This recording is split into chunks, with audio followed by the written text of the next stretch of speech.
And now for our wellness break. By 2030, the proportion of total global deaths attributed to chronic disease is expected to increase to 70%. That's astounding. We know that heart disease is the leading cause of death worldwide, and it surprised many of us to learn that it's also the leading cause of death for women. 29% of Canadians also live with diabetes or prediabetes. Overall, autoimmune diseases are on the rise. And while each of these facts independently are alarming and appear unrelated, they do indeed have one common denominator. In fact, one leading indicator, and that is inflammation. But what exactly is inflammation? What does it mean to have it? Where does it come from? And what role does it play in our plan to proactively manage our health and stave off disease?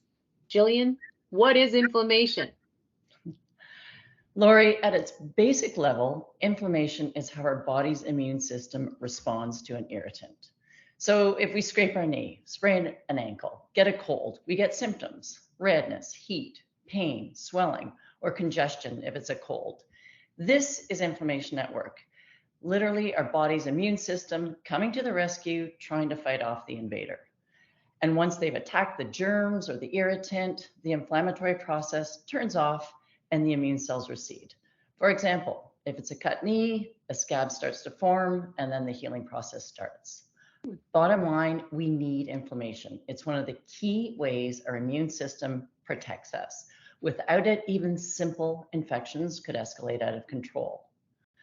But if the body is dealing with an irritant that is constant, that just doesn't go away, then things become a bit more complicated. Yeah, yes, that's the shadow, I think, of inflammation, right? When our body has too much of it and it comes from an unwanted irritant. Now, I've read that there's two types, acute and chronic inflammation. Are either good or how do they differ? Well, acute is what I described above, and it's good. Chronic inflammation is when it doesn't turn off, and it's not good. Somewhere in our body, there is an ongoing irritant that our immune system keeps reacting to again and again. It's like we keep scratching the scab off our knee. It becomes infected, but then we don't do anything about it. So if the irritants aren't dealt with, it results in the body overproducing certain inflammatory cells. They're known as cytokines. They slowly attack our healthy tissues in our gut, our joints, our lungs, our arteries, our nerves. And when I say slowly, it's like a slow drip of inflammation that could literally take years and years to manifest itself into something much bigger and something we do not want. Wow, so inflammation in a way is like a silent killer, but also the warning bell, let me say, that signals trouble to our bodies. It's sort of the precursor to the known diseases which will kill us. Exactly. It's not necessarily the sole cause, but it is a key player in every disease and health condition that we know of. Wow. Let me say that again. Inflammation is a key factor in every single disease and health condition that we know of.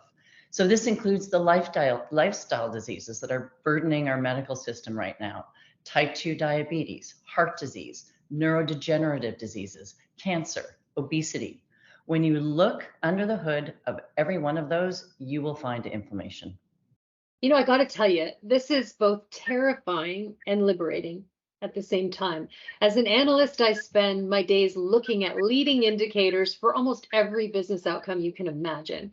And I've often thought of inflammation, in fact, as the leading indicator to almost every disease and danger to my health. But so simply put, if we solve for N in this case being inflammation, we have a hope of better disease prevention and health. And I just love this idea, I got to say. But for chronic inflammation, what are some of the signs and symptoms? Well, here's where it gets tricky. Sometimes there are signs and symptoms, and other times they're not.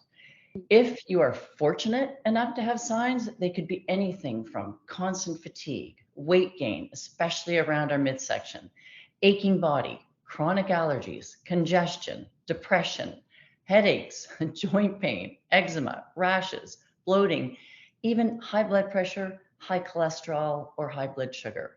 All of these are potential signs of inflammation. And I say it's good to have signs because then we know something is going on and we can address it. The key is to pay attention and to act. It's our body's way of communicating to us that things are not all right. And the longer we ignore the signs, the more damage inflammation will inflict on us over the long term. Oh, but when I listen to the list, I can't help but think, oh my God, it's everything, right? It's Mm. every symptom. At one point or another, most of us have had every one of those symptoms, and they start to feel, dare I say, normal. Like we live with this stuff. And I like the idea that inflammation is underneath as it puts the power of good health back in our hands. Love that. So tell us what causes it and what steps do we need to take to minimize chronic inflammation? Well, the two biggest contributors, food and stress. With food, everything we eat is either fighting inflammation or it's feeding it. Everything we put in our mouths fights or fends off inflammation. And with stress, specifically that chronic low-level stress, it has a huge impact on our immune system, making us more susceptible to illness and kickstarting inflammation. And then, of course, there's the other contributors such as alcohol, tobacco, environmental toxins, certain medications such as antibiotics, and of course, the big one, lack of sleep, or another big one, lack of sleep. But food and stress play a huge role, and that's the place to start. Well, you spent a lot of time in prior wellness breaks speaking to us about food, the good, the bad, the ugly. And I would think it's the sugars, refined carbs, the processed foods that are feeding this inflammation. And candidly, when you ingest these foods, you can feel it. Like your body reacts through bloating and indigestion, doesn't it? Well, absolutely, you can feel it. And to your earlier point, what we can't do is to start normalizing it. Mm. Three of the biggest irritants: sugar, dairy, gluten. In fact, these foods can be such irritants that some functional doctors and naturopaths will have you remove all of them from your diet for a minimum of 3 months prior to your first appointment with them. That is how big an impact they can have. Wow. And then sugar, including all the refined carbohydrates, the breads, the crackers, the pastas, the cereals, these cause blood sugar spikes. This in turn causes insulin spikes in an attempt to lower our blood sugar, Mm. potentially putting us into a pro-inflammatory state again and again. Think diabetes. High blood sugar can cause increased blood pressure, which in turn inflames our blood vessels over time, leading to cardiovascular issues. And then there's the impact on our gut microbiome. These foods feed our bad gut bacteria, and these bacteria secrete inflammatory chemicals, which over time can become systemic, meaning they travel throughout our body, attacking and causing inflammation in different parts of our body.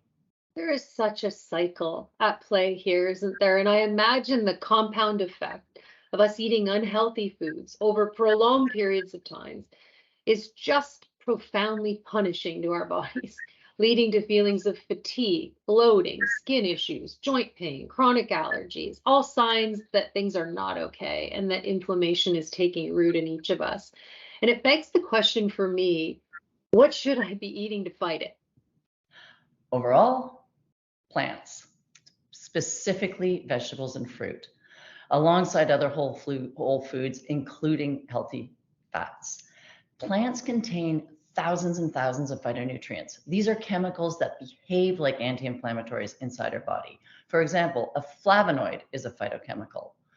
So some of the key hitters in the plant world would be berries, of course, blueberries, blackberries, raspberries, strawberries, dark leafy greens, especially kale and spinach, no surprise there. Broccoli is a big one. Broccoli contains sulforaphane, which is a really powerful phytochemical, especially when it comes to cancer. And then the onion family, turmeric, red grapes are also excellent sources. But we cannot get caught up in the details. Just eat more fruits and vegetables, remembering to include all the red, orange, and yellow colors. You'll be covered. And then the other great food to increase: fatty fish with omega-3s, the sardines, salmon, anchovies, mackerel, herring. These all contain EPA and DHA, which are also powerful anti-inflammatories. I got it. I got it. Thank you. I'm hearing some repeat themes here over and over. And you mentioned that in addition to food, that stress is a big contributor to inflammation in our bodies. Talk us through this. Well, stress involves the release, as we all know, of the hormone cortisol. Cortisol is essential to protect our overall health. We need it. But if it stays high for prolonged periods of time, it becomes chronic and then can lead to serious illnesses. With respect to inflammation, cortisol in small spurts actually increases our immunity, keeping inflammation at bay. But when levels are chronically high, it overactivates the immune system and at the same time decreases our immunity, potentially letting inflammation run rampant. So chronic stress then puts your body at a huge disadvantage and limits our ability to fight disease, putting power back into our hands now. What actions can we take to bust stress and therefore keep the dark shadow of inflammation at bay? Number one, another repeat, is to get regular physical activity. Not only is it a stress buster, but it helps regulate our body's inflammatory response by increasing circulation, and it balances our cortisol levels. So if you're new to it, start with daily walks in nature if you can, or yoga or Pilates, some sort of low intensity daily movement for at least 20 minutes, and then build from there. Exercise and movement are key. My next go-to stress buster would be sitting quietly, eyes closed, and doing some deep breathing. And if you can, try to focus on your breathing. Or if it's easier, focus on the sounds around you. That's what I tend to do.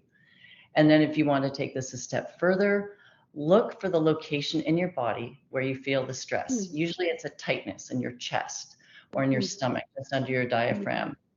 Place your hands on it and breathe into that knot or tightness or whatever it is that you feel. And then recognize that this is literally your body trying to protect you. So try to sit quietly like this for at least 2 to 5 minutes daily if possible, or at least when you are really feeling weighed down by stress. I love that level of mindfulness. It's a practice I've studied for many years, and it's so much harder, right, than it seems to engage in this therapeutic, restful, reflective practice. But the dividends they pay for mind, body, and soul, and it's incredible. Now we've covered food and stress. What about sleep? Sleep is a big one because that's when our body heals itself. With sleep deprivation, we miss the benefits of the healing, and we also increase a number of inflammatory markers.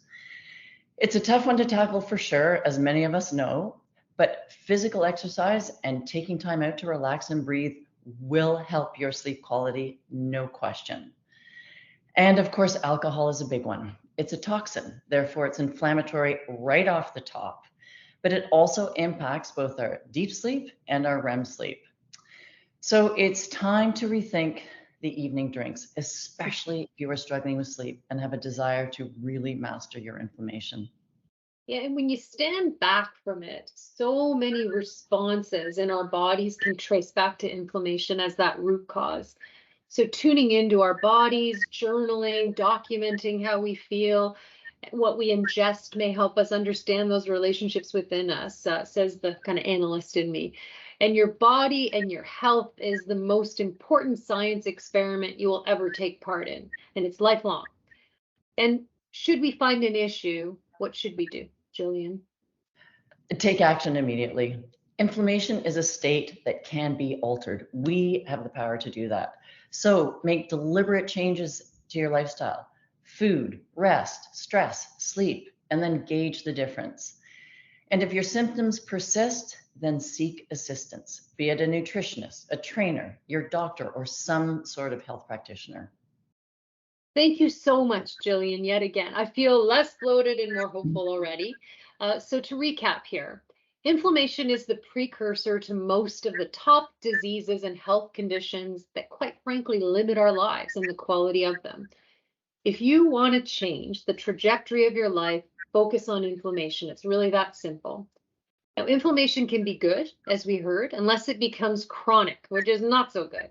And the two biggest contributing factors to unnecessary inflammation are the foods we eat and the stress we are under. So what do? We eat more plants, especially berries, leafy greens, broccoli, kale. This seems to be the answer to all that ails us of what we've heard, but is particularly the case with fighting inflammation.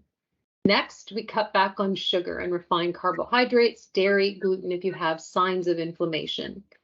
You increase your physical exercise, walking, yoga, Pilates are always great choices, and you make time to relax and breathe. And you pay attention to the signs and symptoms, and you get help if they persist. So to wrap it up, by managing inflammation, it puts the power of your health back into your hands, and it's one of the keys to a healthy life.